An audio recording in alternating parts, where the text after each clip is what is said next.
San Diego against Cincinnati. This could arguably be the biggest disappointment in Cincinnati's history.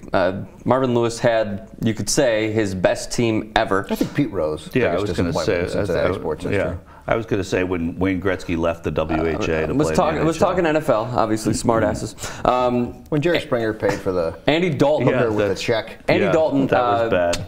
Threw his first career playoff touchdown pass in the first half. He looked good in the first half, and then the wheels just fell off in the second half. Giovanni Bernard had a fumble inside the 10. That was in the first half. That was in the first half, excuse me. But then 3 Dalton turnovers, one of them diving forward. Robert Griffin last year in the playoffs, same play. True, diving very true. forward, and you just lose the ball on the ground. But then the two passes that he threw that were interceptions, awful passes. Yeah, Dalton, you know, he had another terrible game against Miami on a Thursday night game this season, and I wonder if there's some sort of willies that he gets on a national game. We need to use that more often. The willies? Willies. Yeah.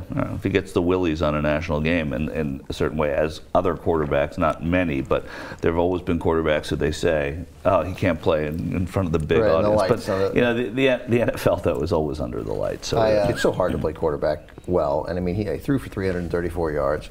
We've seen games where clearly this guy is a starting caliber quarterback. Absolutely. You can win with.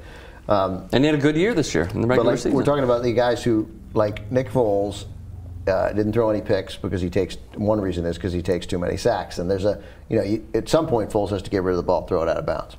And now what you'd say to Dalton is, take a couple of sacks. Right. Like I got it. It's okay. Like you want to be able to throw the ball away, but if you can't throw it away, lose 8 yards. Yeah.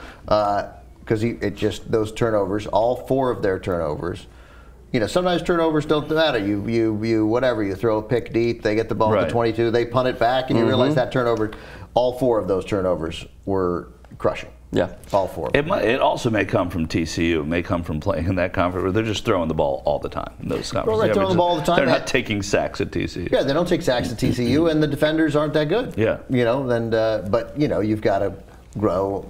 Of course, no, I'm saying that's probably where. And they also couldn't get the ball to. They couldn't get the ball to AJ Green. No, that was going to be my next point. Marvin Jones had 8 catches for well over 100. Well, and that happens in the playoffs sometimes, where the other receiver comes up and. Yeah, the Saints couldn't get the ball to Jimmy Graham. Yeah, or Marcus Colston. Or Marcus Colston, but Colston isn't AJ Green. But yeah, no. 3 playoff games for Andy Dalton, 1 touchdown pass, 7 turnovers. This from the Cincinnati Enquirer. He doesn't, as in Dalton, do well in the footlights. As Jackson Brown might say, Dalton doesn't remember why he came. Quarterbacks in January absolutely have to be big moment guys, capitalized B and M in big moments. Dalton still dwells in the land of the ordinary. Talk all you like about quarterbacks getting too much credit and blame. It's simply not true. Not in the postseason. Quarterbacks are starting pitchers. In January, every game is Game 7. Quarterbacks are the game. Yeah. I agree with that starting pitcher analogy, but I mean, starting pitcher loses a game 2-1 or 3-2. Yeah, they did well. They did well. Yeah, right, and the guys didn't hit. Yeah. So. Yeah, I mean, also you score 27 points and lose 37-27, but fail on the last drive.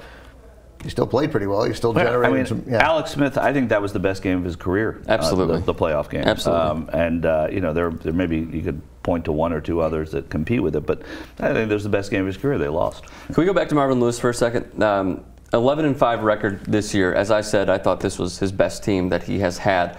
Is he gone after this year? No, not at all. No, this is the first time in Bengal history they've made the playoffs 3 straight years. It'd be insane. Be insane to get rid of him. And plus you have Mike Brown has got some faults as an owner. They seem the Carson Palmer trade was not. Maybe they're not somehow worked maybe that they're out. not as significant because one of the things people talked about the Bengals this year was depth, and that was one of the areas where they just didn't even make an effort. So as soon as the Bengals had injuries every year, they might start 4-2, but then they get guys hurt, and then they go 1-6. And then. And he's maybe it's one of those franchises that realize. I mean, there's schools of thought in ownership and general managerial school that they stay with the coach. They do the Steelers model, and they don't. I think they're content to be this. Yeah, like they're relevant. That matters. Yeah, people write about them. They matter to Cincinnati, and they win 8, 9, 10, or when things go well, 11. If things go exceptionally well, if Dalton stops making mistakes, maybe they win 12. But they're going to lose 2 good coaches, I would imagine. I think Mike Zimmer and Jay Gruden at the least, at the very least. Jay Gruden is on a finalist now for 4 jobs. Really? Yeah, a finalist in Washington, a finalist in Minnesota, a finalist in Detroit, and maybe Tennessee. But well, Ken Whisenhunt is probably going to get Detroit, it sounds like. Yeah, except the Titans really want him too. Yeah. Oh, the Titans do. Mm-hmm. Well, anyway, it'll be nice to get Gruden out of the booth because it's gotten annoying. Right, totally, yeah. It's been 23 years now, by the way, since the Bengals have won a playoff game. Next, San Diego. We haven't even talked about San Diego. Phillip Rivers, I thought, was good. I didn't think he was fantastic. Oh, but Phillip Rivers has had a great winning season this year. I mean, he's been good this year. 12 of 16. Every completion that he makes that he has to rush. I mean, he is the slowest quarterback I've ever seen. He is slower than Dan Marino. Unbelievable. And so, and Marino at least had that lightning quick release. Rivers doesn't have that. So how does he throw the ball? Does it like me with my left hand, like a girl, like my daughter. Phillip Rivers throws like a girl. A little bit, really. So I'm just amazed every time, like when the rush comes, you're like, oh, he's done. Yeah. And then he has a super awkward throw, and it's always low.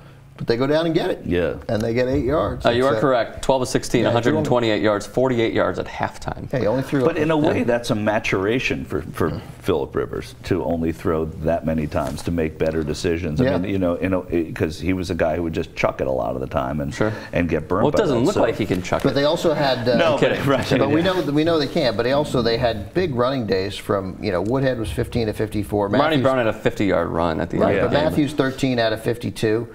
13 for 50. 13 for 50. 13 at 52. That wouldn't be that great. Yeah.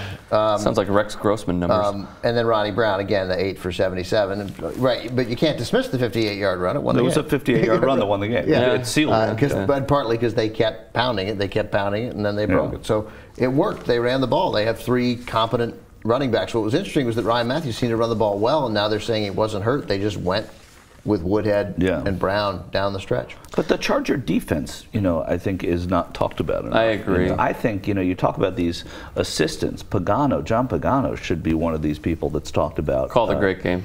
And he's called a great season. I mean, they've looked at the Chargers and sort of played within their bounds rather than trying to stretch them. I thought it was going to be disastrous here for the Chargers. There were many plays in the second half when Dalton was bad. Okay, he was bad. We can all agree.